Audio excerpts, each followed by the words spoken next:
malam hari ini. Assalamualaikum warahmatullahi wabarakatuh. Waalaikumsalam warahmatullahi wabarakatuh. Bismillahirrahmanirrahim. Innal hamdalillah nahmaduhu wa nasta'inuhu wa nastaghfiruh wa na'udzu billahi min sururi anfusina wa min sayyiati a'malina may yahdihillahu fala mudhillalah wa may yudlil fala hadiyalah. Asyhadu an la ilaha illallah wahdahu la syarikalah wa asyhadu anna Muhammadan 'abduhu wa rasuluh. Allahumma shalli ala sayyidina Muhammad wa ala ali sayyidina Muhammad amma ba'du. Alhamdulillah, puji syukur kehadirat Allah Subhanahu wa taala, mari senantiasa kita panjatkan ya atas segala limpahan nikmat yang Allah berikan kepada kita ya, nikmat iman, nikmat Islam ya, nikmat ihsan, nikmat sehat ya, sehingga dengan nikmat yang diberikan oleh Allah ini, sampai hari ini kita masih diberikan kesempatan untuk beribadah, masih diberikan kesempatan untuk bertaubat, beristighfar, dan masih diberikan kesempatan untuk berbuat kebaikan. Mari kita gunakan sisa umur kita ini ya untuk berbuat kebaikan, bertobat kepada Allah, dan semoga pertemuan ini akan menjadi keberkahan tersendiri dan diliputi oleh rahmat Allah Subhanahu wa taala. Amin ya rabbal alamin. Kedua kalinya salawat dan salam semoga tetap tercurah kepada Rasulullah Muhammad SAW ya, uswah kita yang saat ini kita gembar-gemborkan, kita sedang memperjuangkan sirah beliau, kita sedang memperjuangkan risalah kenabian beliau. Semoga keberadaan kita di Sigma Daya Insani ini bisa menjadi wasilah amal soleh kita nanti dikumpulkan bersama dengan Rasulullah di surganya Allah. Amin ya rabbal alamin. Baik, hari ini ketiban sampur ya. Jadi nanti insya Allah SS itu akan gantian deh. Nggih Bu Helda nggih. Jadi SS-nya gantian akan berbagi dengan semua SLJ yang ada di Berkah Mulia, dan saat ini yang ketiban sampur saya ini ceritanya ya. Nah, hari ini saya akan berbagi tentang seperti yang ada di flyer ya, sudah disampaikan, yaitu tentang membuka perisai diri untuk menjemput rizki gitu ya. Nah, saya di sini nanti akan berbagi saja ya, berbagi dan sharing dari berbagai ilmu yang pernah saya pelajari begitu ya. Ada yang dari magnet rezeki, ada yang dari pola pertolongan Allah, ada yang dari para ustadz, ada yang dari Sigma Daya Insani sendiri ya. Banyak sekali yang ilmu kita bisa dapatkan, dan hari ini kita sharing. Saya yakin di SLC Berkah Mulia ini banyak sekali para ustadz, ustadzah, para trainer, motivator, coach dan sebagainya ya. Nah, nanti seandainya apa yang saya sampaikan ada yang perlu diperbaiki, monggo silahkan boleh diperbaiki gitu ya. Dan misalnya pertanyaan-pertanyaan ada yang bisa kita saling sharing, ayo monggo kita saling sharing. Dan juga bukan berarti ya bahwa di sini yang ngomong ini kemudian sudah 100% bisa melaksanakan apa yang akan disampaikan gitu ya. Jadi kita semuanya berproses bagaimana menjadi pribadi yang baik, yang bisa seperti yang diinginkan oleh Allah gitu ya, bukan diinginkan oleh nafsu-nafsu kita. Nah, kita akan belajar bersama-sama. Baik, saya boleh share screen ya Bu Helda? Boleh Bu Nuri, sudah Bu host, silakan. Oke.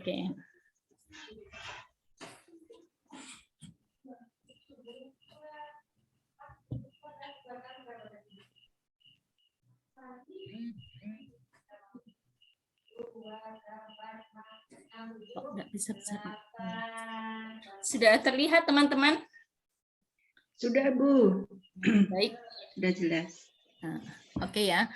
Baik, hari ini saya akan menyampaikan tentang ini ya, membuka perisai rizki ya, untuk menjemput rizki. Masya Allah ya.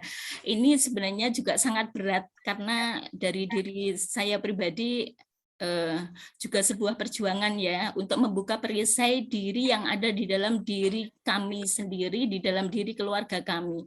Tetapi semoga gitu ya, dari apa yang nanti kami sampaikan ini, satu kalimat, dua kalimat, atau mungkin 10 kalimat, atau mungkin semuanya nanti bisa menjadi sebuah ilmu baru begitu buat teman-teman, atau mungkin jadi inspirasi buat teman-teman untuk bisa lebih baik lagi terkait dengan Pak ini membuka perisai diri dalam menyebut rezekinya masing-masing, begitu ya. Nah, tentu nanti di dalam penjelasan saya ada beberapa terkait dengan keberadaan kita di Sigma Daya Insani, yang nanti insya Allah mungkin akan lebih dikuatkan lagi oleh Bu Helda, begitu. Baik, saya awali spirit time pada malam hari ini, yaitu dengan sebuah kisah ya. Karena kita adalah pejuang siroh. Pejuang siroh itu pejuang yang menyampaikan siroh. Ya, yang menyampaikan siroh kepada gitu ya, menyampaikan siroh kepada keluarganya, seorang guru kepada muridnya, atau mahasiswa dosen kepada muridnya, atau seorang trainer coach ya kepada semua peserta dan audiennya. Nah, hari ini saya juga akan membuka dengan sebuah kisah. Nah, dari kisah ini insya Allah teman-teman sudah ada yang tahu, mungkin kalau yang belum tahu, semoga jadi ilmu baru. Yang buat yang sudah tahu, mari kita sama-sama mengambil sebuah pelajaran atau reminder kembali, gitu ya. Dan ini terkait dengan tema kita kali ini. Ya, kisahnya tentang Imam Ahmad bin Hambal. Insya Allah sudah begitu familiar ya ceritanya. Tentang Imam Ahmad bin Hambal atau yang lebih dikenal dengan Imam Hambali. Ya, beliau adalah seorang ulama besar yang hafal dengan sejumlah sejuta hadis ya. Dia terkenal di seluruh dunia. Pada zamannya itu terkenal di seluruh dunia, bahkan sampai sekarang pun juga dikenal. Nah, ketika beliau sudah menjelang tua ya, menjelang sepuh gitu ya, tiba saja beliau sangat berkeinginan untuk datang ke negeri Irak. Tidak tahu apa yang membuat beliau itu sampai ingin menuju ke negeri Irak. Tapi akhirnya beliau memberangkatkan diri, menguatkan azam datang ke negeri Irak. Dan negeri yang dituju, kota yang dituju adalah kota Basra. Akhirnya beliau sampailah di kota Basra. Ketika beliau sampai di kota Basra, karena tidak ada sanak famili, beliau datang ke sebuah masjid. Dan di masjid itu, ketika sudah selesai sholat isya, maka beliau mencoba tidur di ketika beliau tidur di masjid, insya Allah sudah sama-sama tahu ya ceritanya bagaimana seorang marbot yang ada di masjid itu berusaha mengusir karena beliau tidak tahu bahwa beliau adalah Imam Ahmad gitu ya. Padahal beliau juga terkenal pada saat itu di orang-orang. Akhirnya ditanyalah, ya Syekh, kenapa kamu ada di sini? Saya seorang musafir, saya tidak punya tempat tinggal, dan saya ingin tidur di masjid ini. Maaf, Syekh.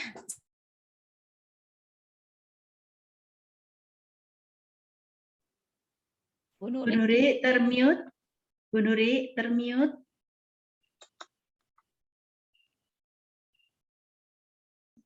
Sudah, Bu? Sudah. Silakan. Sejak kapan ini Enggak, barusan. Oh, barusan. Gitu. Ya. Baik, kemudian ya Syekh, kenapa Syekh ada di sini? Apa kata Imam Hambali, Imam Ahmad? Beliau mengatakan bahwa aku seorang musafir dan aku tidak punya sanak saudara, maka aku ingin menginap di sini. Maaf, masjid ini tidak diperbolehkan untuk tidur, tempat tidur. Sampai itu dilakukan 3 kali. Akhirnya istilahnya bahasa kasarnya diusir ya, disuruh pergi dari dalam masjid. Pergilah Imam Ahmad ini menuju ke depan masjid, di teras masjid. Sampai di teras masjid pun ternyata beliau masih harus diusir lagi gitu ya. Ada apa lagi, saya mau menginap di sini di teras ini. Maaf, di dalam masjid maupun di teras juga tidak diperbolehkan untuk ditempati untuk tidur. disuruh pergi. Akhirnya di sebelah masjid ada sebuah rumah kecil, disitulah kemudian Imam Ahmad mencoba masuk, mengetuk pintu, kemudian menginap di rumah itu dan diperbolehkan oleh yang punya rumah. Nah, ternyata yang punya rumah adalah seorang penjual roti ya, seorang penjual roti, dan beliau sedang mengadoni rotinya ketika ada di belakang gitu ya. Nah, kemudian diamati oleh Imam Ahmad ini. Apa yang sudah dilakukan oleh beliaunya ini. Setiap ditanya oleh Imam Ahmad, beliau menjawab. Ya, setiap ditanya beliau menjawab. Tapi ketika tidak ditanya, beliau akan ngadonin roti lagi dan sambil mengucapkan istighfar terus. Beliau istighfar terus, ya. Astagfirullahaladzim, astagfirullahaladzim, terus beristighfar. Sampai kemudian Imam Ahmad ini kemudian bertanya, wahai Bapak penjual roti, gitu ya, berapa lama kamu melakukan ini? Kamu mengadoni roti, kemudian kamu beristighfar setiap hari. Kata penjual roti ini, 30 tahun ini aku melakukan ini. Apa yang kamu dapatkan dengan kamu setiap hari melakukan istighfar sambil bekerja? Ternyata apa yang dikatakan oleh penjual roti ini, dengan istighfar ini saya mendapatkan apa semua yang saya inginkan. Setiap yang saya inginkan Allah selalu mengabulkan, kecuali satu. Apa itu? Saya sangat ingin bertemu dengan imam besar Imam Ahmad bin Hanbal. Saya sangat ingin bertemu dengan beliau. Apa kata Imam Ahmad? Allahu Akbar, Allahu Akbar. Ternyata ini yang menjadikan saya digerakkan oleh Allah, dipaksa untuk datang ke negeri Irak, ke kota Basrah. Saya tidak tahu kenapa saya harus ke sini, ternyata hanya untuk memenuhi keinginanmu untuk bertemu dengan aku. Itu sebuah kisah ya. Nah, kisah ini apa yang bisa kita petik dari kisah ini, gitu ya? Kisah itu sebenarnya bukan hanya sekedar bagaimana kita menghafal tahun, kemudian sekedar nama atau sebuah peristiwa, tapi kisah yang diberikan oleh Allah kepada kita melalui kisah para ulama, melalui kisah nabi, kisah para rasul, kisah para sahabat, sebenarnya adalah terkait dengan kehidupan. Kehidupan kita hari ini dan kehidupan kita di masa yang akan datang, baik itu kehidupan di dunia maupun kehidupan di akhirat. Sama dengan ketika kita mendatangkan kisah buat keluarga kita. Kita menghadirkan buku-buku sirah untuk keluarga kita sama. Sebenarnya kita menghadirkan kehidupan masa depan anak-anak kita, kehidupan akhirat anak-anak kita. Bahasa marketingnya Bu Helda ya. Membeli buku sirah sama dengan membeli masa depan, sama dengan membeli kehidupan anak-anak kita di masa depan, baik itu dunia dan akhirat anak-anak kita. Itu yang mungkin bisa saya ceritakan tentang ini dan hikmah apa yang bisa kita ambil. Nah, sekarang saya pengen tahu ke teman-teman, kira-kira apa yang terjadi di Imam Ahmad bin Hanbal itu kira-kira bisa enggak ya terjadi di kita, gitu ya?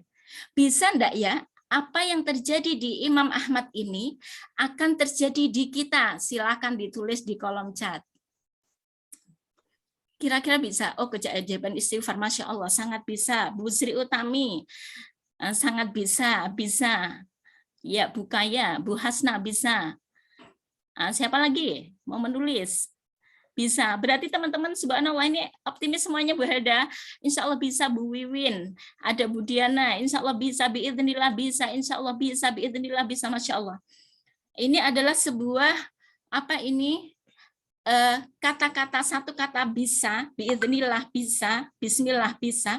Ini adalah sebuah kata positif ya. Ini sebuah awal yang baik buat kita semuanya, bahwa keajaiban itu bisa terjadi di kita.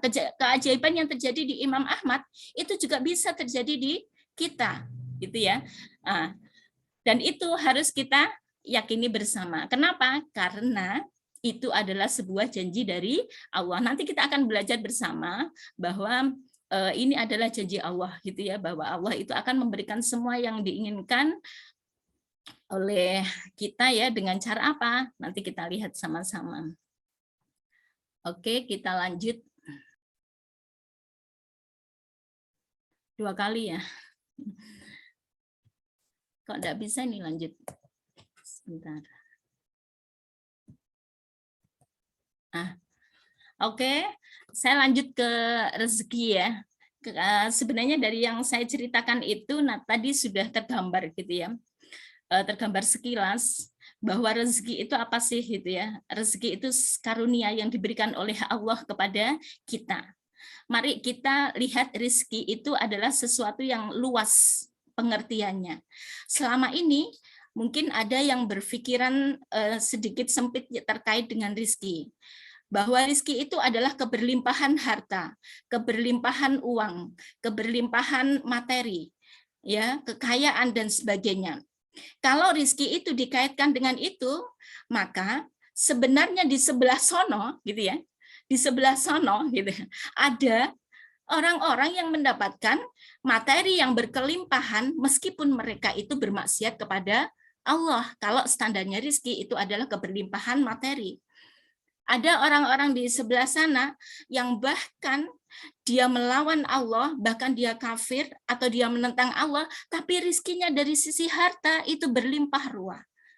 Ya, karena apa? Allah itu Maha Rahman, Ar-Rahman. Allah memberikan rizki kepada siapa saja yang dikehendaki. Allah berikan makan kepada siapa yang berusaha, memberikan apapun gitu ya kepada semua makhluknya, termasuk orang kafir, termasuk orang yang bermaksiat kepada Allah, semuanya juga dikasih. Itu kalau pengertian rezeki berdasarkan mal atau berdasarkan keberlimpahan harta. Nah, padahal rezeki itu kalau kita ramesi lagi ya, rezeki Allah itu luar biasa.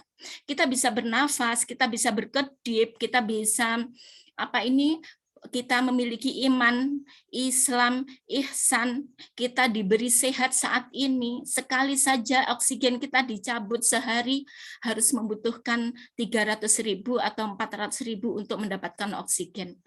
Ya, mohon maaf, misalnya terkait kita bisa kentut, itu aja sudah luar biasa.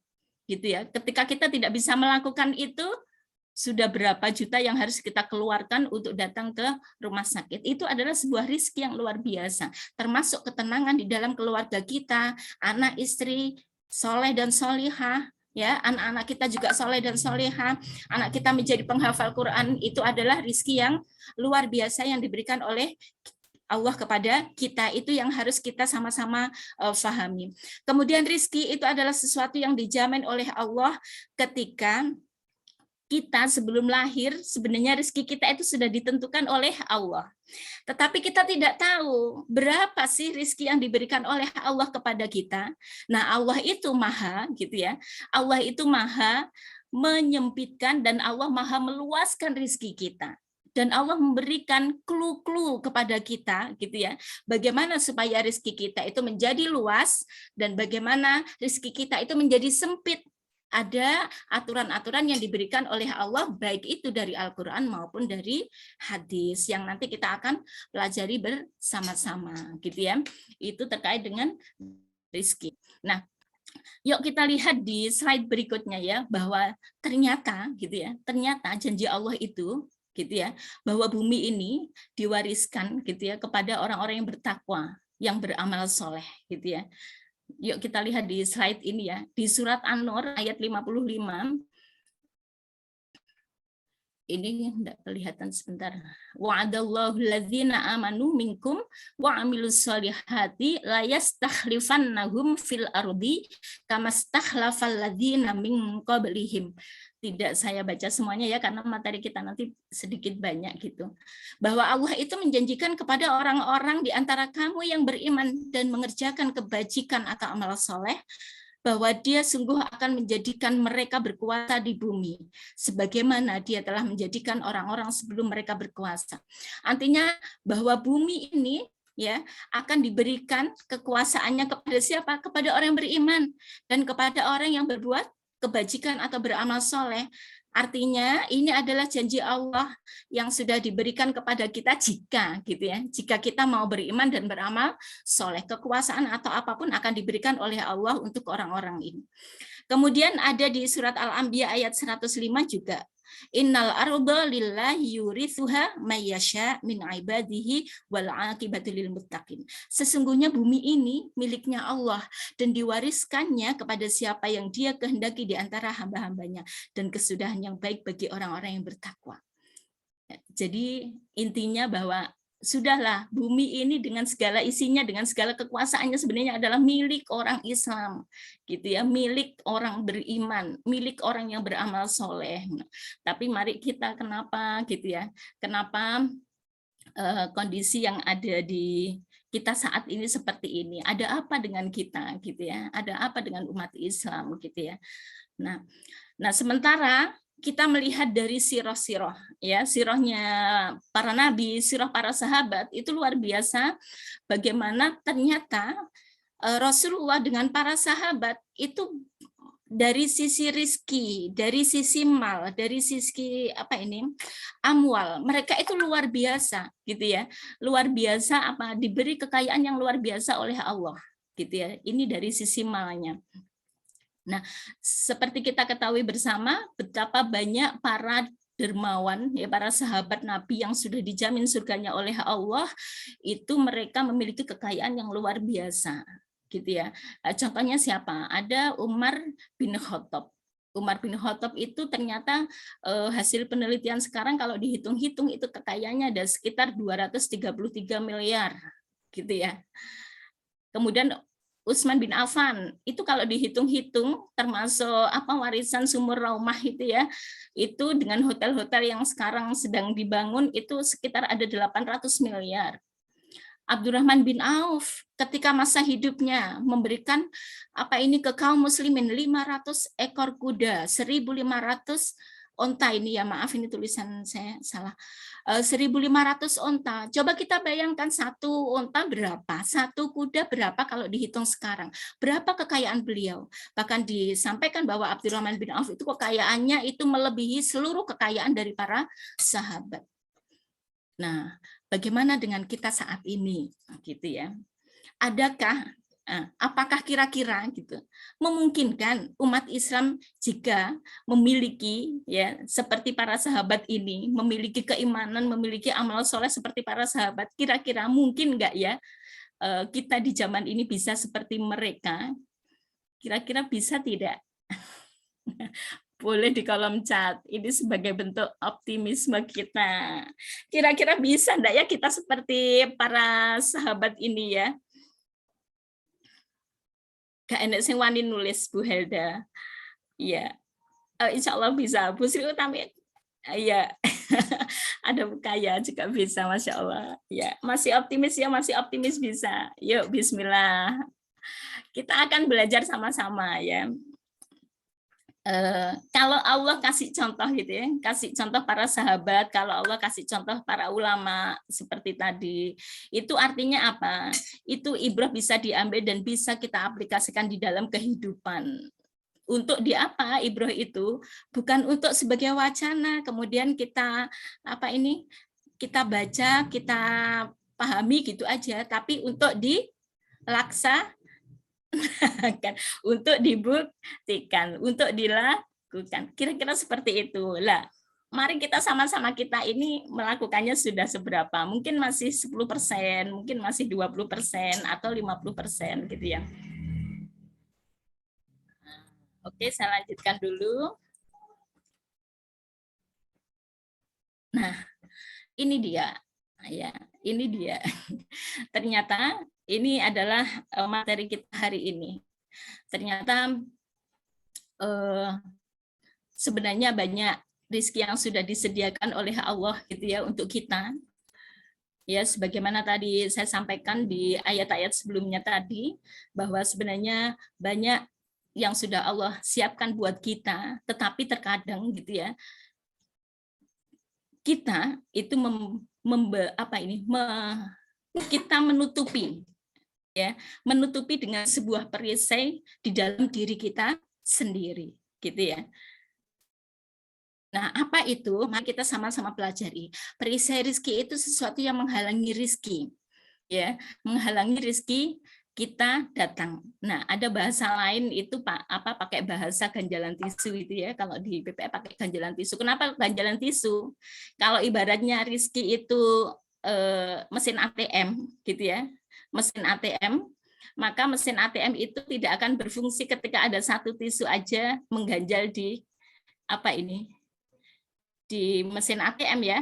Ketika kartu ATM kita masuk, kemudian di sana ada tisu sedikit gitu aja, maka kartu ATM kita sudah tidak berfungsi. Kira-kira seperti itu, semacam ganjalan tisu atau perisai rezeki kita. Nah, mari kita sama-sama pelajari. Ini juga gabungan dari berbagai macam apa ini yang kita pelajari gitu ya, yaitu bahwa perisai rezeki itu bisa berasal dari diri kita sendiri yang pertama ya, diri kita sendiri. Ini terkait dengan apa? Terkait dengan mindset, kemudian terkait dengan pemikiran ya, pemikiran kita. Ketika diri kita ya, diri kita, mindset yang ada diri kita itu sudah menutupi apa ini ya? Kita sudah melabeli diri kita sendiri, pikiran kita sendiri dengan sesuatu yang negatif atau sesuatu yang memiskinkan diri sendiri atau yang menghalangi rezeki kita, maka itulah yang akan terjadi. Misal maaf, misalnya ya, ngano, aku tidak akan mungkin bisa beli buku-buku Sigma karena buku-buku Sigma itu mahal, misalnya seperti itu, buku-buku SD.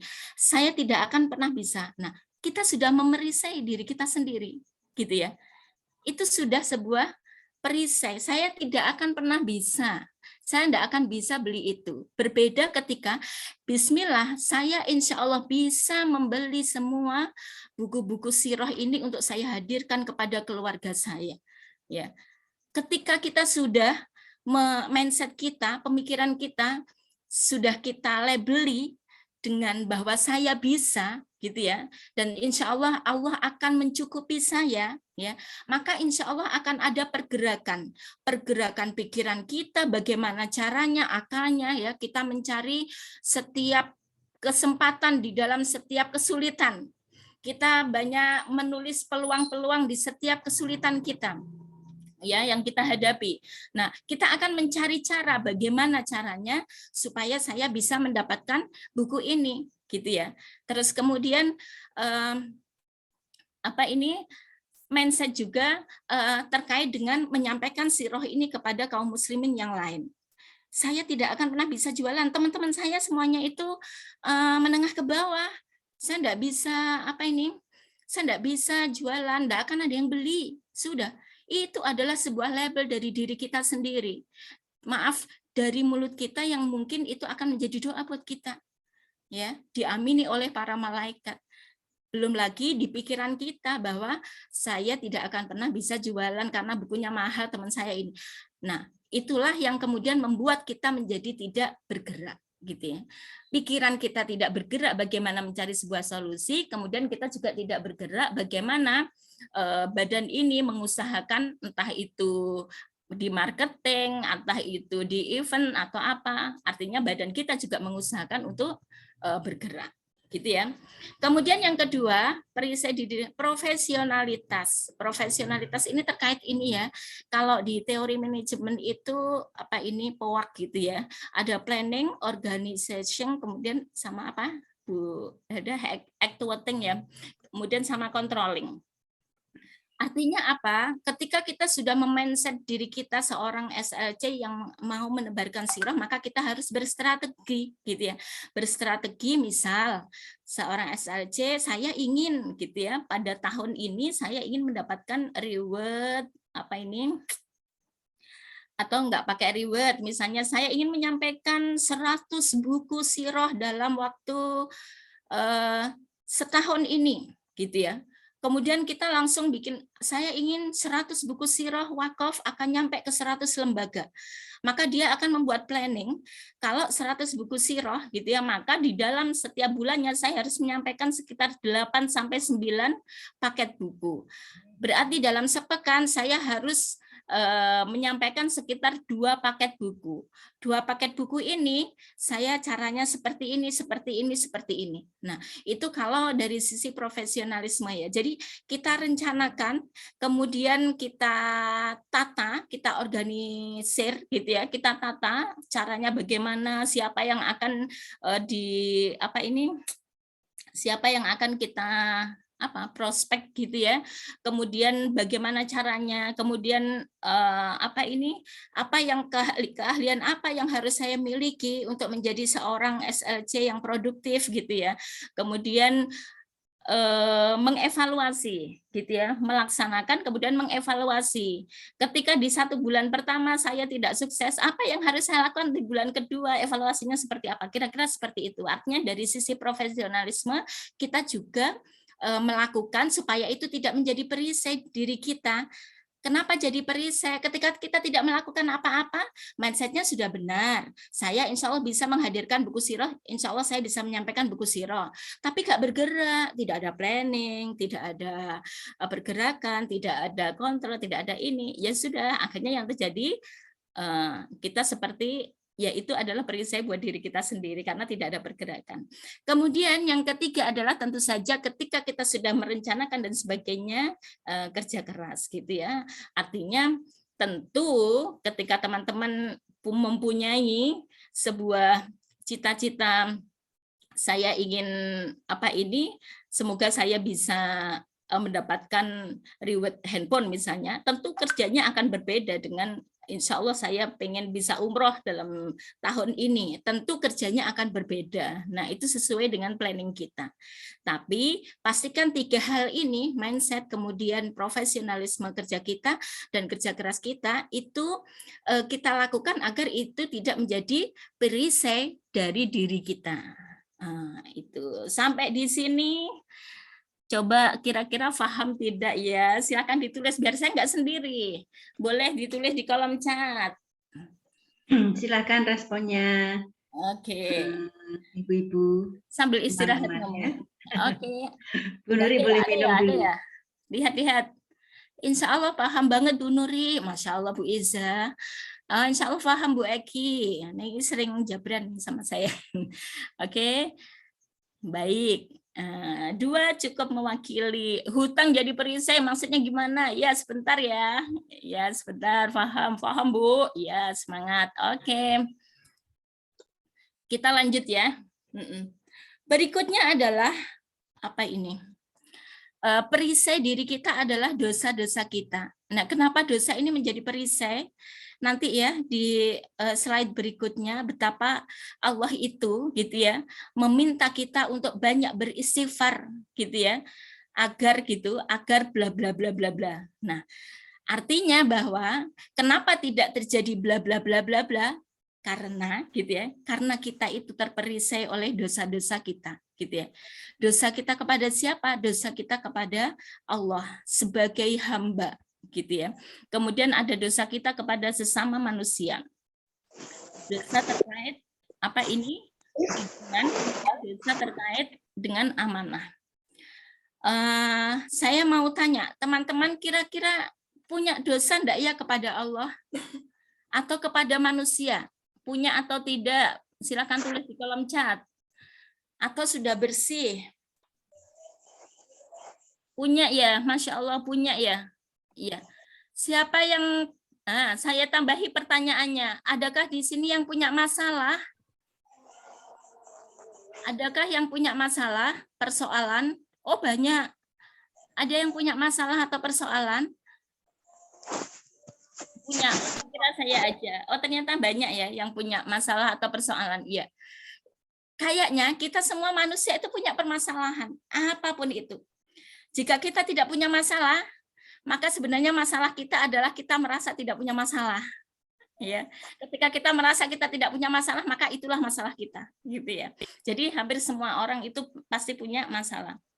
Nah, kita akan mengurai bagaimana supaya masalah kita selesai. Nah, ini Bu Nuri juga masalahnya juga banyak, gitu ya. Tapi kita kan belajar, makanya kita sharing-sharing ini. Yang pertama adalah dosa kita kepada Allah, ayah bunda. Kalau kita lihat, ya, dosa kita itu, jangan pernah kita merasa bahwa kita tidak pernah punya dosa kepada Allah. Mulai dari masa kecil kita, ketika kita sudah balik, itu apakah kita sudah menjadi hamba Allah yang baik, gitu ya? Kita menjadi hamba Allah yang baik, kemudian kita sudah mengerjakan hal-hal yang diwajibkan oleh Allah. Mari kita lihat. Kemudian selama kita itu sudah setelah balik, apakah kita pernah tidak melaksanakan perintah Allah? Apakah kita pernah bermaksiat kepada Allah? Gitu ya. Yang ketika kita bermaksiat, mungkin orang lain tidak ada yang tahu, tapi diri kita yang tahu, gitu ya. Bahkan mungkin kita akan sangat malu kalau semua dosa-dosa kita itu ya, itu akan dibuka gitu ya. Seandainya gitu ya, seandainya dosa-dosa yang kita lakukan ini dibuka sama Allah, kita malunya setengah mati. Kita itu alhamdulillah hari ini sedang ditutupi oleh Allah dosa-dosa yang kita lakukan, ya, kesyukuran kita itu. Nah, itu yang perlu kita istighfari kepada Allah, ya, istighfar minta ampun kepada Allah dalam setiap saat, gitu ya. Makanya dahsyatnya istighfar itu ada satu buku isinya tentang dahsyatnya istighfar. Itu Masya Allah, dikupas dari dalil apapun, dari Al-Quran, dari perkataan ulama maupun dari hadis, itu Masya Allah, istighfar itu bisa mengampuni dosa-dosa kita, istighfar itu bisa menghilangkan rasa sedih kita, istighfar itu bisa memperbanyak rezeki kita, istighfar itu bisa orang yang belum punya anak bisa memiliki anak, ya, dan banyak lagi. Istighfar itu akan menyampaikan apa yang menjadi hajat-hajat kita, dan masih banyak lagi tentang dahsyatnya istighfar, gitu ya. Nah, itu makanya bagaimana kita berusaha mendawamkan istighfar, sudah dicontohin tadi oleh siapa? Imam penjual roti tadi, ya. Bagaimana beliau mendawamkan istighfar di setiap saat. Kemudian yang berikutnya adalah dosa-dosa kita kepada sesama manusia. Dosa ini biasanya terkait dengan relationship, hubungan dengan sesama. Ketika kita berinteraksi, gitu ya, kita berinteraksi itu tentu banyak sekali hal-hal yang membuat hati kita itu mangkel, membuat hati kita tidak enak, baik itu karena kata-kata kita, karena perbuatan kita, karena urusan-urusan bisnis kita dan sebagainya, yang membuat hubungan kita itu menjadi tidak baik, gitu ya, menjadi tidak baik kepada sesama, kepada siapa saja, gitu ya. Banyak yang terdekat saja, mulai dari mari kita gerayahi, gitu ya, kita gerayahi bahwa dosa kita itu banyak, teman-teman, gitu ya. Coba ke suami, berapa puluh tahun bersama suami, misalnya saya 21 tahun. Berapa dosa yang kita pernah perbuat ke suami kita dengan mulut kita, dengan tingkah laku kita, gitu ya, dengan apapun ketidaksyukuran kita kepada suami kita, itu adalah sebuah dosa juga, gitu ya. Yang itu harus kita istighfari, yang itu harus kita minta maafkan kepada suami kita. Kalau dosa kepada sesama terkait dengan hakul adami, yang harus kita minta maaf, kemudian mereka memaafkan, gitu ya. Kemudian belum dosa kita kepada anak-anak kita. Mungkin selama ini kita salah pengasuhan, kita kurang bagus di dalam pengasuhan kita, hutang-hutang pengasuhan ketika dia masih kecil, ya. Belum lagi ketika kita berinteraksi dengan anak-anak kita, kata-kata kita, perbuatan kita, gitu ya. Kemudian dosa kita kepada bapak dan ibu kita. Dosa kepada bapak ibu ini terus, makanya kalau ketemu orang tua, ya, apapun itu ketemu langsung minta maaf, kemudian minta ridhonya, kemudian minta doa. Setiap ketemu, itu yang harus selalu kita lakukan kepada orang tua kita. Karena begini, kadang orang tua kita itu bilang nggak apa-apa, tapi sebenarnya hatinya sakit hati. Nah, sakit hatinya inilah kadang-kadang yang menjadi perisai rezeki kita. Ya, ketika kita tanya, oh ya enggak apa-apa, tapi sebenarnya beliau sakit hati, gitu ya. Nah, ini yang kita minta maaf terus kepada orang tua kita. Siapa tahu selama perjalanan kehidupan kita kepada orang tua kita, ini sering terjadi di orang tua kita. Sakit hati yang mungkin secara lisan orang tua sudah memaafkan, tapi hati beliau tidak pernah menerima apa yang kita lakukan. Itu yang harus kita ini. Kemudian dosa kita kepada saudara-saudara kita, lihat ya, teman-teman seperjuangan kita, dosa-dosa kita kepada tetangga-tetangga kita, dosa kita kepada siapa? Teman-teman kerja kita, teman sekolah kita kecil sampai kuliah. Kalau kita kupas itu habis-habisan kita itu. Ya, dosa kita itu banyak sekali. Kemudian ke apa ini? Sekarang aja di Sigma misalnya. Mari kita perbaiki. Kalau di kita ada semacam ghil-ghil, ya, ada rasa dengki, ada rasa tidak suka, rasa mangkel dengan teman kita karena apapun terkait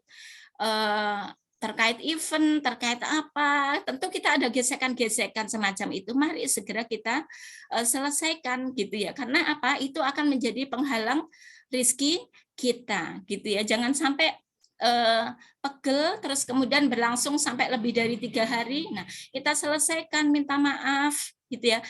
Dan minta maaf walaupun terkadang yang salah bukan kita. Mungkin yang salah adalah beliaunya misalnya. Tapi mari kita mencoba untuk minta maaf supaya apa itu tidak menjadi perisai rezeki kita. Kemudian berikutnya adalah ini terkait dengan amanah, gitu ya, terkait dengan amanah. Ini adalah sangat penting sekali, gitu ya.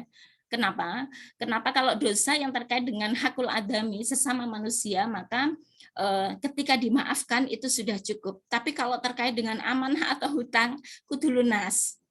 Nggih nambaten Bu Elda. Betul, betul Bu Nuri. Saya jadi ingat punya amanah ke Bu Elda. Ya bukan amanah saya ya, amanah SLC saya ya, tapi lewat saya ya. Nah, saya jadi ingat amanah ini. Nah, kalau amanah hutang itu harus lunas, harus diselesaikan gitu ya. Coba jangan bayangkan kalau misalnya kita punya amanah kemudian belum diselesaikan dan itu akan ditagih di akhirat gitu ya. Dan kita tidak bisa menunaikan amanah itu, maka yang terjadi apa? Khawatir amal soleh kita yang akan diambil. Atau lama-lama kita akan menanggung dosa dari orang yang kita hutangi gitu. Maka hati-hati sekali amanah itu. Makanya saking pentingnya amanah, kalau orang meninggal, apa yang dilakukan oleh Pak Mudin ketika apa ini mayat itu, jenazah itu mau diberangkatkan ke ini. Saking pentingnya. Jika ada amanah atau hutang dari jenazah ini, maka silakan menghubungi anggota keluarganya. Kalau kecil silakan diikhlaskan, kalau besar silakan menghubungi anggota. Kenapa? Karena sangat pentingnya, karena nanti ada pertanggungjawaban di akhirat. Nah, ketika amanah ini tidak terselesaikan, kemudian dalam prosesnya pun juga menyakiti hati dari orang-orang yang kita pinjami misalnya, maka itu juga akan bisa menjadi perisai rezeki kita gitu ya. Oke, sampai di sini silahkan bisa dimengerti. Saya nggak pengen ngomong sendiri Bu Helda, saya nanti dikirain apa ya. Halo teman-temanku sayang. Tadi ada yang bertanya di kolom chat ya tentang hutang sepertinya. Mudah-mudahan bisa tercerahkan ya dari apa yang disampaikan oleh Bu Nuri. Kira-kira yang terkait amanah tadi sudah ya? Sudah ini apa ini sudah paham letaknya ada di mana, bahwa itu memang harus lunas gitu ya, harus selesai. Nah, nanti bagaimana caranya? Waduh. Bagaimana caranya? Iya, karena amanah kita amanah. Oke deh, sekarang kita lanjut ya. Kita lanjut ke berikutnya. Saya sampai jam berapa ini? Ini 8:30. Masih cukup ya waktunya Bu Helda? Cukup Bu Nuri, silakan dilanjut. Oke. Nah, lihat teman-teman gitu ya, lihat teman-teman bahwa ternyata Masya Allah rezeki kita itu gitu ya, Allah itu kasih jalan keluar ke kita itu dengan luar biasanya gitu ya. Apa yang sudah dilakukan oleh penjual roti tadi sebenarnya beliau mengamalkan ini gitu, mengamalkan ini. Kalau penjual roti itu tadi mungkin rumahnya tidak mewah ya, mungkin dia tidak punya banyak apa ini rumah yang mewah istana, karena mungkin dia tidak minta dan dia tidak butuh itu. Saya tanya ke Bu Helda kira-kira Bu Helda membutuhkan pesawat atau truk atau enggak, Bu Helda? Butuh truk, pesawat atau bis? Enggak butuh, Bu Nuri Enggak sekarang. butuh, makanya Bu Helda tidak pernah minta ya sama Allah gitu ya. Iya. Nah, jadi kebutuhan kita kepada Allah itu setiap orang akan berbeda gitu ya. Itu orangnya takwa, beriman kepada Allah, beramal soleh, tapi kok rumahnya gitu-gitu aja gitu ya. Atau dia tidak punya mobil, atau mungkin dia tidak punya bis, atau dia tidak punya pesawat, memang itu bukan kebutuhannya dia. Bisa jadi itu bukan kebutuhannya dia dan dia tidak minta kepada Allah gitu ya. Jadi tidak bisa melihat seseorang itu dari sisi materi. Nah, seperti itu. Nah, tapi keinginan kita itu Allah akan kabulkan. Kenapa? Karena ada janji Allah. Janji Allah buat orang yang bertakwa dan beristighfar. Apa janji Allah itu gitu ya? Satu hal, Allah itu bisa berbuat apa saja. Allah pengen apa saja, mau menghidupkan, mau mematikan, mau menghancurkan, mau menegakkan dan sebagainya, Allah bisa semuanya. Tapi satu yang tidak bisa dilakukan oleh Allah, yaitu Allah melejani janji. Allah itu tidak akan pernah melejani janji. Allah tidak akan pernah mengingkari janji. Innaka la tukhliful mi'ad. Sesungguhnya engkau ya Allah tidak akan pernah tidak akan beli janji atau mengingkari janji ya, karena Allah pasti akan memberikan janjinya. Nah, di dalam surat An-Nuh itu surat Nuh bukan surat An-Nuh. Surat Nuh ayat 10 sampai 12 itu Allah menyebutkan faqul tastaghfiru rabbakum innahu kana ghaffara ya. Yursilis samaa alaikum midrara wa yumdidukum bi amwali wa banin wa yaj'al lakum jannatin wa yaj'al lakum anhara. Ya, bahwa Allah memerintahkan kepada kita istaghfiru gitu ya. Mohonlah ampun semuanya kepada Tuhanmu. Innahu kana ghaffara, sesungguhnya dia Allah itu Maha Pengampun. Ketika kita beristighfar, ketika kita mohon ampun kepada Allah, insya Allah Allah akan memberikan pengampunan ketika kita bertobat kepada Allah. Ternyata ketika kita beristighfar kepada Allah, kita bertobat kepada Allah, ternyata dilanjutkan dengan ayat berikutnya. Yursilis sama alaikum midrara. Ya, jadi niscaya dia Allah akan menurunkan hujan yang lebat dari langit kepadamu. Ini adalah sebuah karunia yang luar biasa. Hujan itu kalau diidentikan dengan para petani, pasti para petani itu sangat menginginkan hujan, hadirnya hujan, gitu ya. Dan lihat ayat berikutnya, wa yumdidkum bi amwalin. Ya, bahwa dia akan memperbanyak harta ya, mal, amwal. Nah, ternyata termasuk amwal, kalau saat ini kita mungkin banyak yang berdoa, rizki itu terkait dengan amwal, terkait dengan mal, ternyata gitu ya, Allah itu juga menjanjikan ke kita, jika kamu mau amwal gitu ya, maka fakul tastaghfiru itu ya, maka istaghfiru, beristighfarlah semuanya kamu kepada Allah. Buktinya siapa tadi? Penjual roti tadi gitu ya. Kemudian dan anak-anakmu. Nah, ini yang juga dijadikan dalil sehingga orang yang mendawamkan istighfar, yang misalnya belum Allah karuniakan anak, insya Allah akan dipermudah oleh Allah gitu.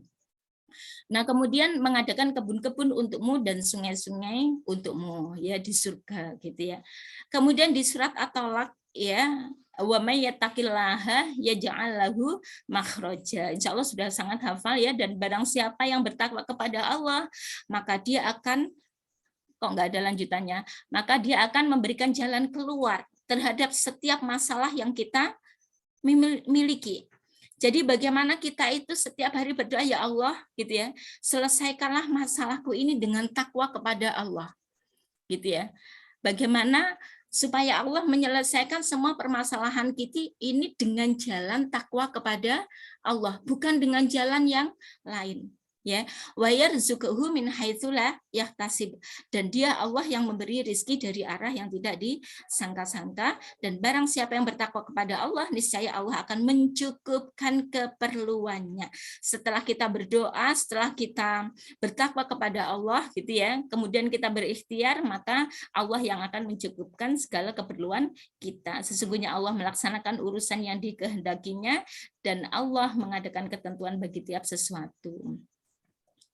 Nah, sekarang mari kita buka. Mari kita buka. Dibuka atau tidak? Perisainya dibuka atau tidak, Bu? Kak, Bu. Dibuka ya. Dibuka. Saya masih sendiri atau ada yang bersama ini? Saya tidak tahu ini yang on cam ini berapa orang. Enggak harus on cam, mendengarkan saja cukup. On. Ada Bu Anten, ya. Oke ya, baik. Mari kita buka perisai rezeki kita, gitu ya. Saya bilang begini ini, sama-sama berproses, gitu ya. Berproses sedang membuka rezeki, perisai rezeki kita. Yang pertama adalah Bu, hablum minallah, gitu ya. Hablum minallah. Ini adalah terkait dengan dosa-dosa kita kepada Allah. Yang perlu kita lakukan adalah yang pertama tentu bertobat. Bertobat itu adalah dengan banyak beristighfar. Kemudian ketentuan tobat itu apa? Bukan hanya mengucapkan istighfar, tapi istighfar itu bagaimana bisa merasuk di dalam hati kita. Halo? Ini ya Bu, kenapa Bu Nuri? Mati tiba-tiba. Sebentar. Kok mati? Kelihatan Bu Nuri. Oh, enggak, laptop saya tiba-tiba mati.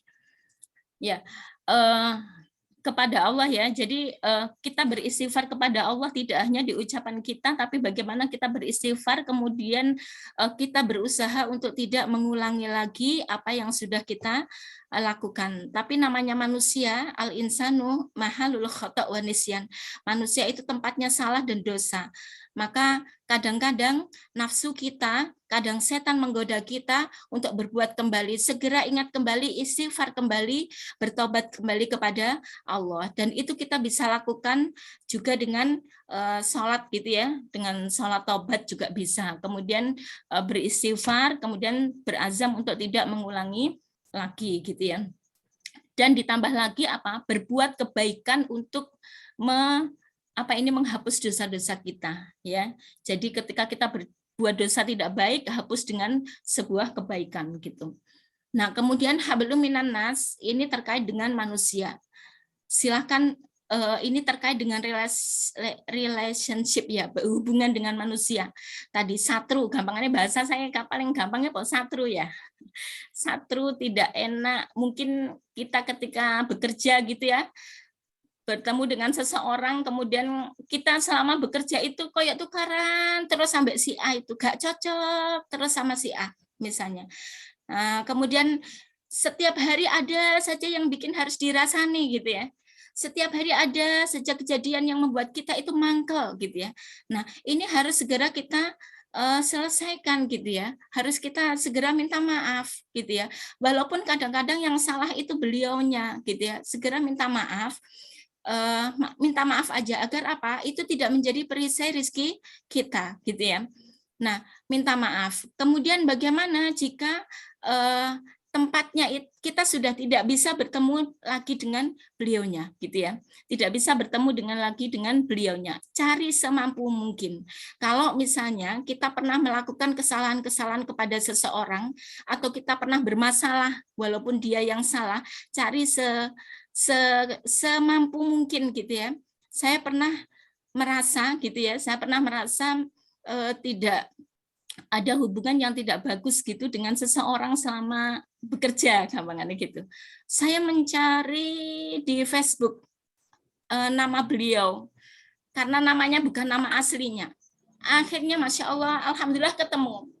Ketemu beliau juga bukan aktivis Facebook juga, ya. Mirip saya juga, akhirnya saya coba Messenger. Di Messenger itu saya langsung nulis panjang. Intinya adalah bahwa terima kasih atas selama ini apa yang saya dapat selama ini. Kemudian minta maaf atas semua salah saya selama ini ke beliaunya dan sebagainya. Kemudian kita mendoakan semoga begini ya. Itu Masya Allah, ketika kita sudah berazam seperti itu, Allah itu ternyata mempertemukan beliau yang juga tidak aktif Facebooknya sampai bertahun gitu, berapa tahun, tiba-tiba muncul juga di Messenger saya ini. Kemudian beliau juga menulis sangat panjang yang intinya adalah juga sama. Kita saling memaafkan, kita mendoakan, kemudian kita terima kasih atas segala yang pernah kita ketika kita berhubungan selama ini. Lakukan semampu mungkin ketika kita ini. Bagaimana jika tidak mungkin, gitu ya? Bagaimana jika tidak mungkin kita lakukan? Sampaikan doa. Kalau saya biasanya misalnya ya sholat tobat gitu ya. Biasanya begini, pakai begini ya. Nanti Allah sendiri yang menyampaikannya begitu. Dan ini juga diajarkan oleh Ustadz gitu ya. Jadi misalnya seperti ini, ya Allah gitu ya, ampunilah dosaku kepada suamiku, kepada anakku, kepada ini gitu ya. Kemudian kepada teman kerjaku, kepada tetangga-tetanggaku, kepada teman sekolahku, kepada teman komunitasku gitu ya. Ampunilah dosaku dan maafkanlah kesalahanku kepada mereka semuanya. Dan maafkanlah kesalahan mereka ya Allah, ampunilah kesalahan mereka. Kemudian ditambahin, dan sampaikanlah maafku kepada ruh-ruh mereka gitu. Jadi sampaikanlah maafku kepada ruh-ruh mereka, karena kita sudah tidak mungkin teman-teman SMP, teman-teman SMA kita yang mungkin sudah kita pernah menyakiti dan sebagainya, itu bisa kita lakukan dengan cara seperti itu. Nah nanti entahlah caranya Allah bagaimana ya, kadang-kadang kita tiba-tiba dipertemukan via Facebook, tiba-tiba kita dipertemukan pakai apa gitu ya. Nah seperti itu teman-teman, itu yang mungkin kita bisa lakukan terkait dengan relationship berhubungan ya. Nah, kalau terkait dengan hakul adami tentang hutang ya.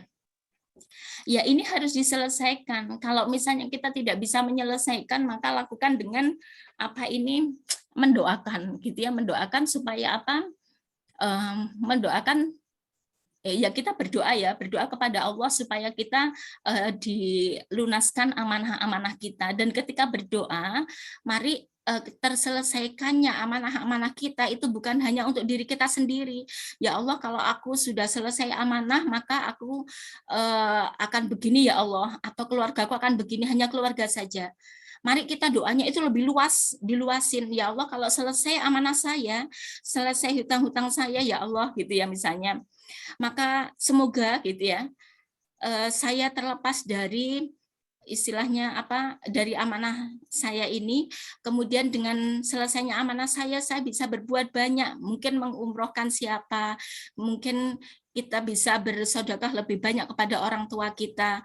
Dengan terselesaikannya amanah saya ini, maka alangkah senangnya orang yang kita hutangi itu, alangkah senangnya keluarganya, alangkah dia nanti bisa berbuat lebih banyak buat umat dengan saya bisa melunasi amanah-amanah saya gitu ya. Nanti bismillah gitu ya, insya Allah Allah akan memberikan jalan ketika niat kita itu luas, bukan niat untuk diri kita pribadi atau niat untuk keluarga kita saja, tapi untuk lebih luas lagi kebermanfaatannya buat umat gitu ya. Kemudian dan untuk melepaskan diri dari hutang-hutang kita gitu ya, cobalah kita untuk gini, misal hutang kita 1 juta gitu ya. Hutang kita 1 juta, teman-teman bisa memulai dengan melunaskan hutang teman. Ya apa Bu Helda? Melunaskan hutang teman. Bayari hutangnya gitu ya. Hutang kita 1 juta, kemudian kita punya uang 100.000. Kita mau bayar 1 juta tidak bisa karena hutang kita uang kita cuma 100.000. hutang kita 1 juta, kita enggak bisa. Kita bisa loh mencoba beramal soleh. Ada orang yang hutangnya itu 10.000 dan kita punya uang 100.000. Nah, kemudian orang yang hutangnya 10.000 itu kita lunasin. Dan kita berwasilah dengan amal soleh kita, gitu ya. Kita melunasi hutang teman kita yang 10.000, kemudian kita berwasilah, ya Allah, dengan wasilah amal soleh ini, lunaskanlah hutangku. Dicoba ya, teman-teman. Mancing ya, Bu Nuri ya? Dalam? Dipancing. Mancing, ya, mancing. Bisa dengan cara seperti itu, gitu ya. Itu jadi itu terkait dengan hakul adami dan masih banyak lagi ya, intinya mendoakan, termasuk orang yang kita hutangi kita doakan gitu ya. Kemudian kita juga berdoa untuk diri kita sendiri bisa bisa menyelesaikan amanah-amanah kita gitu. Kemudian nah ini taubaholik sama workaholic gitu ya, apa ini gitu. Nah, mari kita mencoba teman-teman memperkuat taubat kita untuk kemudian hadirnya rezeki kita seperti firman-Nya Allah yang ada di surat Nuh tadi ya. Mari kita memperkuat istighfar kita, memperkuat taubat kita di hadapan Allah kepada sesama manusia maupun kepada Allah untuk kemudian dengan sedikit kerja yang kita lakukan Allah akan menggelontorkan rezeki kita. Itu namanya taubaholik. Kalau workaholic, ya, workaholic itu adalah kita bekerja mati-matian. Sikil dingge sirah, sirah dingge sikil. Budal isu uput-uput mulai bengi, gitu ya. Dan dalam perjalanannya mungkin ada yang sampai meninggalkan sholat wajib. Ada mungkin yang sudah tidak mengindahkan yang namanya sunnah-sunnah dan sebagainya. Totalitas hidupnya untuk bekerja keras gitu ya. Bekerja keras untuk apa? Untuk mendapatkan rezeki. Nah, kalau kita ibaratkan orang naik sepeda motor ya. Naik sepeda motor itu tangan kanan kita pegang apa, Bu? Tangan kanan kita pegang gas ya. Tangan kiri kita itu ibaratnya rem. Tangan kiri kita ngerem, tangan kanan kita ngegas. Maka ibaratkan bahwa rem kita ini adalah dosa-dosa kita. Kemudian gas ini adalah rezeki kita, gitu ya. Nah, kita yang terbanyak adalah dosa kita banyak, kita tidak memperbanyak tobat, dosa kita banyak sehingga kita ngeremnya kenceng, rem kenceng. Akhirnya meskipun kita itu bekerja ngegas sampai pol, maka jalannya juga tidak akan cepat. Kira-kira bisa difahami teman-teman? Nah, berbeda ketika kita itu melepaskan rem ini, ya, taubat kita yang kita tinggikan, maka cukup digas sedikit aja, ngeng, gitu ya, langsung jalan. Ya, kenapa? Karena perisainya ini tadi udah dilepas gitu ya. Halo, apakah bisa dipahami? Halo. Saya enggak sendiri kan? Bisa. Ya, alhamdulillah. Jadi makanya mari kita ini ya, kita persedikit rem kita gitu ya. Kita persedikit rem kita lebih ke taubaholik gitu ya. Kemudian nanti kalau taubatnya itu lebih banyak gitu ya, maka insya Allah kita cukup disendal sedikit akan digelontor oleh Allah gitu ya. Tapi caranya itu Allah nanti yang akan kasih gitu ya, karena kita hanya belajar dari apa yang sudah Allah firmankan kepada kita gitu ya. Berikutnya ya, jadi memilih taubaholik atau workaholic? Taubaholik. Oke, Bu Heda kemarin bikin itu dan saya belum bisa melaksanakan. Apa itu? 1000 istighfar untuk menyambut Mumtaz, 1000 sholawat untuk menyambut Mumtaz gitu ya. Lah saya enggak ngelakon itu loh Bu Heda, makanya saya itu enggak pakai hitungan. Jadi sukanya enggak pakai hitungan, jadi pokoknya mengalir saja gitu. Jadi kalau yang hitungan kemarin belum sempat dilaksanakan, padahal kalau dilaksanakan mungkin juga luar biasa. Baik, kita ke berikutnya apa ini? Jampirai kira sebentar. Nah, wih, materi berikutnya ini ikhtiar iman maksimal. Wes bengi diendek apa diterusne Bu Helda? 10 menit lagi ya Bu Nuri. Oke, 10 menit lagi ya. Ibu-ibu kita sering mendengar istilah ikhtiar iman maksimal, sering mendengar, mungkin ada yang baru pertama kali ya, ikhtiar iman maksimal, kemudian ada ikhtiar maksimal, gitu ya. Ada ikhtiar maksimal, ada ikhtiar iman maksimal. Nah, mari hari ini saya ajak teman-teman, mungkin ada yang baru dengar atau ada yang sudah mahir, gitu ya, tentang ikhtiar iman maksimal. Apa itu ikhtiar iman maksimal? Bahwa kita mengikhtiarkan secara maksimal iman kita kepada Allah, ya, kerja sewajarnya tanpa meninggalkan perintah Allah yang wajib atau yang sunnah, gitu ya.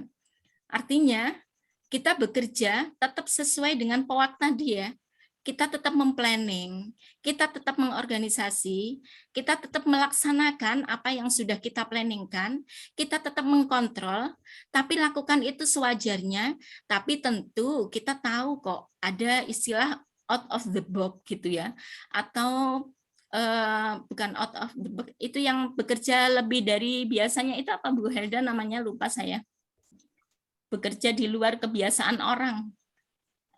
Apa itu namanya, lupa saya. Iya, out of the box. Anti mainstream. Apa? Anti mainstream. Apa? Apa Bu? Anti mainstream. Bukan. Out Ya, of the box memang. Ada lagi apa ya? Cek lupa, cek lali. Wes tuwa iku dadi agak eling-eling. Nah, apa di ikhtiar iman maksimal itu Bu? Ikhtiar iman maksimal itu yang pertama adalah mari kita maksimalkan iman kita. Jadi yang kita ikhtiarkan setiap hari, setiap waktu, setiap saat itu adalah iman kita kepada Allah yang kita usahakan untuk selalu maksimal gitu ya. Nah, terkait dengan ikhtiar bumi gitu ya, ikhtiar bumi, ikhtiar yang terkait dengan usaha kita dan sebagainya, mari kita ikhtiar sewajarnya. Tapi sewajarnya ini adalah gitu ya, sewajarnya dalam arti tidak perlu sampai meninggalkan hal-hal yang wajib atau sampai melanggar perintah Allah. Kenapa? Karena rizki kita itu kan sudah tertakar. Rizki kita itu kan sudah ditentukan oleh Allah. Jadi tidak perlu nyikut teman, tidak perlu melakukan sesuatu yang dilarang Allah, sesuatu yang melanggar perintah Allah. Ya, kenapa? Karena jumlah rizki yang ditentukan oleh Allah itu ya segitu untuk kita, gitu loh. Nah, kenapa kita perlu ikhtiar? Karena kita tidak tahu Allah itu mau kasih kita berapa, makanya kita itu ikhtiar. Lah, ikhtiar itu adalah bentuk dari izharul fakir, yaitu apa ini bahasanya itu justru kita menunjukkan bahwa inilah kefakiran saya ya Allah, yang saya itu tidak tahu rizki saya itu berapa, maka saya itu sekarang sedang berusaha maksimal gitu ya. Itu. Jadi tetapi ingat ikhtiar itu adalah sewajarnya tanpa meninggalkan yang wajib, tanpa nyikut kanan, nyikut kiri, atau kita sampai mengambil sesuatu yang haram atau melakukan dengan cara yang haram yang dilarang oleh Allah. Nah, di sana ya. Jadi ikhtiar sewajarnya, iman dimaksimalkan. Kemudian nomor 3, ikhtiar jalan terus. Ketika ikhtiar kita jalan terus, maka bagaimana fokusnya hati dan pikiran kita ke Allah, gitu ya. Jadi fokusnya hati dan pikiran kita ke Allah. Artinya apa? Bahwa yang memberikan rizki kita itu adalah Allah. Bahwa kita itu orang hamba Allah yang lemah, yang tidak memiliki apa-apa, yang tidak kuasa apa-apa. Coba lihat di buku sainsku yang terkait dengan alam semesta. Ketika kita melihat bagaimana alam semesta ini, bumi itu apa? Hanya setitik debu bumi. Dengan segala kemewahannya, dengan segala kekuasaan, dengan segala jabatan, dengan segala harta bendanya itu hanya setitik debu di hadapan Allah gitu ya. Nah, kita ini tidak ada apa-apanya gitu. Oleh karena itu ikhtiar kita itu biarkan jalan terus, tapi fokus hati dan pikiran kita itu adalah ke Allah, bahwa Allah itu yang memberikan rizki. Kita fokuskan Allah itu yang Maha Ar-Razzaq, yang memberikan rizki, bukan ikhtiar kita itu yang memberikan rizki, bukan pekerjaan kita yang memberikan rizki, bukan SDI yang memberikan rizki gitu ya, bukan usaha kita, Japri, WA, optimasi itu yang memberikan rezeki, bukan itu. Tapi itu adalah bentuk izharul fakir kita kepada Allah. Kita menampakkan, saya tidak tahu ya Allah mana yang terbaik buat saya. Saya tidak tahu, kadang-kadang sesuatu yang menurut saya baik, tapi menurut Engkau tidak baik ya Allah. Sesuatu yang kadang-kadang menurut saya tidak baik, ternyata itu baik menurut-Mu ya Allah. Terkadang sesuatu yang kita anggap itu sebuah musibah, ternyata menurut Engkau ini dalam rangka untuk mendekatkan diriku kepada Engkau ya Allah. Nah, itulah izharul fakir kita. Jadi penampakan kita bahwa kita itu tidak mampu apa-apa di hadapan Allah dengan apa? Dengan ikhtiar. Ikhtiar bumi itu gitu. Nah, pikiran hati kita fokus bahwa Allah yang Maha Ar-Razzaq. Kemudian kita pakai rasio 80-20. 80-20 ini apa? Yuk ikhtiar imannya 80. Ikhtiar buminya 20. Gitu ya. Ikhtiar imannya kita belajar untuk ke 80, ikhtiar buminya 20. Tapi 20 itu isinya apa sih? 20 itu isinya adalah ikhtiar bumi yang 100 itu. Planning kita sampai evaluasi kita tadi yang kita rencanakan. Kita bekerja pagi sampai sore, ya. Kemudian kita mungkin memanage, kalau supervisor memanage timnya dan sebagainya. Teman-teman SLC merancang bagaimana bisa nanti menyampaikan 100 paket sirah dalam waktu 1 tahun. Nah, itu planning-planning teman-teman, usaha teman-teman, ini ada di angka 20. Walaupun totalnya itu adalah 100. Maka mari kita tempatkan fokus di hati kita, pikiran kita, ini tempatnya ada 20. Tapi yang kita usahakan adalah yang 80. Gitu. Nah, apa saja ikhtiar iman maksimal yang bisa kita lakukan, teman-teman? Contoh ini ya, sholat 5 waktu berjamaah. Yang pertama sekali adalah hati, pikiran, kemudian penghambaan kita kepada Allah. Tadi yang pertama ya, fokus bahwa diri kita adalah hamba yang lemah, hamba yang tidak ya hamba Allah, harus merasa rendah di hadapan Allah ya. Kemudian bahwa Allah yang Maha memberi rezeki, Allah yang bisa menggerakkan segala sesuatu, yang Maha berkuasa meluaskan dan menyempitkan rezeki dan sebagainya.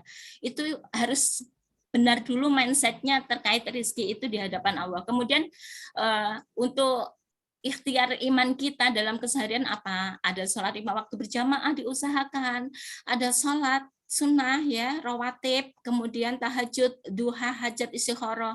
Alhamdulillah kalau duha, hajat ini belum ada taubat. Ya, misalnya bisa taubat setiap hari, bisa sholat hajat setiap hari, bagus, duha setiap hari gitu ya, tahajud setiap hari, alhamdulillah kalau bisa itu. Kemudian membaca Al-Quran, membaca terjemahnya, membaca kemudian tahfidz, ya, kemudian bacaan Al-Qur'annya targetnya berapa setiap hari, itu dicentangin setiap hari untuk mengikhtiarkan iman kita. Kemudian alhamdulillah kalau bisa puasa sunnah, saya tidak panjang-panjang, saya bukan termasuk yang ahli puasa sunnah. Kemudian yang kelima, misalnya membaca surat Al-Mulk sebelum tidur supaya Allah nanti itu di akhirat dikubur ya, kita diselamatkan Allah, dikubur, diberi cahaya, tidak disiksa kubur. Kita baca surat Al-Mulk setiap hari sebelum tidur, baca istighfar sebelum tidur, kemudian bangun tahajud menjadi al-mustaghfirina fil ashar, yaitu orang-orang yang selalu beristighfar di waktu sahur ya. Kita usahakan sebelum kita subuh itu ada istighfar yang kita lafadzkan agar kita menjadi salah satu dari wal mustaghfirina fil ashar, yaitu orang-orang yang beristighfar di waktu sahur. Kemudian doa di setiap aktivitas.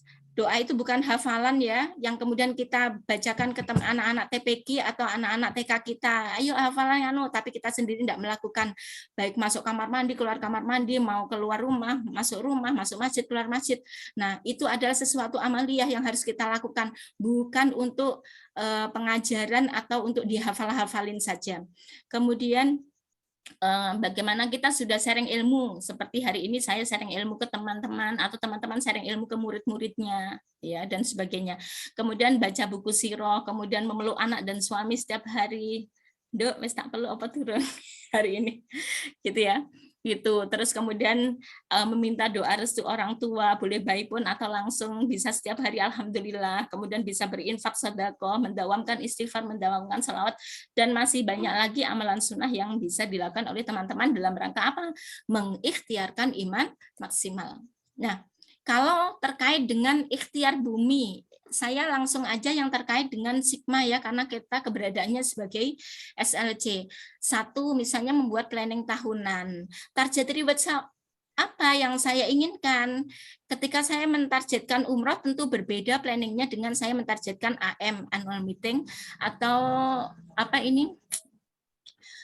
Misalnya handphone gitu ya, tentu akan berbeda targetnya, geraknya pun juga akan berbeda, sesuaikan dengan keadaan diri gitu ya, keadaan diri, kira-kira saya kira-kira mampunya dengan kondisi, dengan amanah-amanah yang saya miliki, saya misalnya menjadi guru atau menjadi apa, kira-kira apa yang bisa saya lakukan dengan anak saya banyak, repot, jadi guru dan sebagainya gitu ya. Silakan nganu sendiri. Kemudian membuat breakdown target gitu ya, 6 bulan, 3 bulan, tiap bulan, bahkan mingguan gitu ya. Target saya misalnya wakaf seminggu 1 kali gitu. Nanti berarti nanti dalam waktu 1 tahun menjadi berapa. Silakan dibuat breakdown sendiri.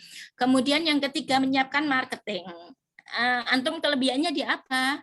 Apakah dioptimasi via WA, optimasi Facebook, atau optimasi apa ini IG, atau event offline, online, dan sebagainya. Kelebihannya di mana? Kemudian yang keempat, memiliki produk SDI yang sedang kita miliki. Targetkan teman-teman. Jadi teman-teman yang ada di SDI ini, supaya kita apa ya? Tidak mengajak orang tapi kita sendiri tidak melakukan, gitu ya. Supaya apa?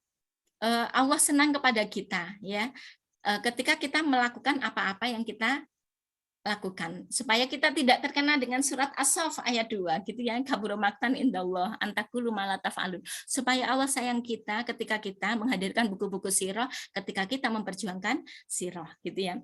Nah, kemudian ada target misalnya begini, saya tidak mampu dengan cash, maka saya bisa dengan arisan. Hari ini insya Allah ada arisan, misalnya di promo bulan ini ya, ada arisan. Targetkan, kalau belum ada, belum pernah punya, targetkan tahun ini saya harus punya, misalnya Ratu, saya harus punya misalnya STU gitu ya. Kemudian tahun depan saya harus punya ini, ya targetkan mulai dari sekarang. Kemudian ketika ada kendala, aku gak duit-duit, penghasilanku pas-pasan, cicilanku akeh dan sebagainya ya. Nah, teman-teman, ketika ada kesulitan, carilah peluang list. Silahkan di list peluang-peluang apa, kesempatan-kesempatan apa yang bisa yang antum bisa tuliskan gitu ya, sehingga kesulitan itu hilang dengan apa ini, peluang-peluang atau kesempatan-kesempatan yang Anda list gitu ya. Misalnya begini, aku kan bisa dengan cara menabung gitu. Tabungannya dari mana? Aku tidak bekerja, aku kan bisa jualan online produk-produk yang lain sehingga aku bisa menabung. Oh, aku kan bisa menyisihkan dari uang belanja di list. Jadi apa yang menjadi kekurangan di kita itu bagaimana kesulitan kita itu kita cari peluangnya, kesempatannya supaya kita bisa apa ini, kita bisa mengeksekusi gitu ya. Kemudian yang kelima adalah mempelajari, membaca, menghayati, mengamalkan produk SDI yang sedang kita bawa supaya apa? Ya kita tahu gitu ya, kita mempelajari sirahnya Rasulullah, kemudian kita menyampaikan kepada orang lain. Yang terpenting adalah buat diri kita dan keluarga kita. Sudah Bu Heda, jazakumullah khairan katsiran. Itu saja, mohon maaf. Lebih. Masya Allah, luar biasa Bu Nuri malam hari ini ya. Peserta itu bertahan ya, nggak ada yang left gitu ya. Saya yakin bahwa materi malam hari ini banyak sekali membawa pencerahan bagi kita semuanya. dan setiap kita saya yakin memiliki insight yang berbeda dari apa yang disampaikan oleh Bu Nuri ya. Dan mohon maaf sekali karena sudah 21 lebih 5 menit kita tidak ada tanya jawab ya. Mudah-mudahan di lain waktu bisa ada kesempatan terkait dengan tema malam hari ini. Bu Nuri, Ya. materinya bolehkah nanti dititipkan di grup leader agar di-share ya, di grup masing-masing ya? Bu Helda di foto, Bu Helda. Oh, foto. Bu Diana bisa memfoto. Nanti di akhir ya. Ada Bu Arika loh. Halo Bu Arika. Beliau perekrut saya ini. Masya Allah. Ya. Beliau yang membuat saya jadi di SDI. Baik. Mungkin kita akhiri dulu ya Bu Nuri. Untuk sesi foto kita laksanakan setelah forum ini ditutup. Mohon untuk tidak live dulu dan insya Allah materi malam hari ini akan dititipkan ke semua leader untuk disampaikan ke grup masing-masing ya. Saya yakin semuanya ini membutuhkan materi ya. Kalau saya tadi sambil nyatat juga gitu. Mungkin kalau yang sedang berhalangan tidak bisa mencatat, membutuhkan materinya yang berupa PPT nanti kita share melalui leader masing-masing. Baik, malam hari ini sebelum ditutup saya berdoa kepada seluruh yang hadir di ruangan Zoom ini. Mudah-mudahan kita senantiasa mendapatkan keberkahan dari Allah Subhanahu wa taala, mendapatkan rezeki yang berkah di setiap kehidupan kita. Senantiasa Allah jaga keistiqomahan kita untuk terus berbuat kebaikan. Senantiasa diberi usia yang berkah, berapapun usia kita, tetapi menjadi usia yang berkah untuk kita. Dan semoga keluarga kita menjadi keluarga yang sakinah, mawaddah, warahmah. Anak-anak kita menjadi anak-anak yang solih, solihah. Dan kelak ya, berkumpulnya kita di SDI ini menjadi saksi ukhuwah kita, menjadi salah satu wasilah kita untuk Allah beri kesempatan berkumpul kita di surganya Allah. Ketika kita tidak menemukan saudara kita di surga nanti, kita saling memanggil di surganya Allah.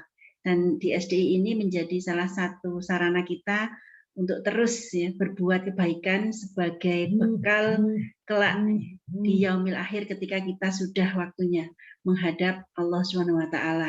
Semoga di setiap ikhtiar kita sebagai pejuang siroh menjadi detik-detik yang bisa dipertanggungjawabkan di hadapan Allah SWT. Kemudian untuk Bu Nuri malam hari ini luar biasa. Jazakumullah khairan katsiran atas waktunya, atas ilmunya. Semoga setiap kata, setiap kalimat yang disampaikan oleh Bu Nuri menjadi salah satu wasilah akan mengalirnya pahala kebaikan bagi Bu Nuri sekeluarga. Dari saya selaku pembawa acara pada malam hari ini, mohon dimaafkan apabila ada hal yang kurang berkenan. Kita tutup dengan baca hamdalah, istighfar dan doa penutup majelis. Alhamdulillahirabbil alamin. Astaghfirullahaladzim. Subhanaka Allahumma bihamdika asyhadu alla ilaha illa anta astaghfiruka wa atubu ilaik. Al-haqqu min rabbik fala takunanna minal mumtarin. Ihdinas siratal mustaqim. Wassalamualaikum warahmatullahi wabarakatuh. Waalaikumsalam warahmatullahi wabarakatuh. Mohon izin untuk mengabadikan malam hari ini. Ada 3 slide ya. Sebentar ya. Ini saya tadi nggak siap Bu Nuri untuk memfoto. Jadi saya sebentar. Saya buka dulu media untuk memfotonya. Sebentar. Mohon 2 menit ya untuk bertahan di ruangan ini. Kita akan foto bersama. Foto ini menjadi saksi kebersamaan kita malam hari ini ya. Insya Allah luar biasa.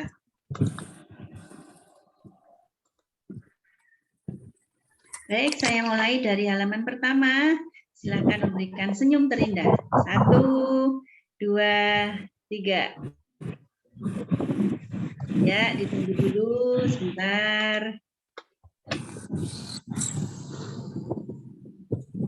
Kemudian untuk halaman kedua, silakan tersenyum lagi. 1, 2, 3.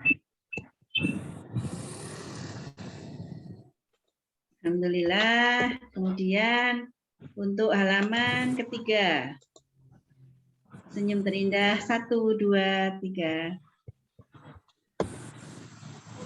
Alhamdulillah, Masya Allah. Ya, sudah 3 halaman yang terabadikan malam hari ini. Terima kasih atas atensinya. Insya Allah bertemu kembali Selasa malam pekan depan. Selamat beristirahat, semoga sehat selalu.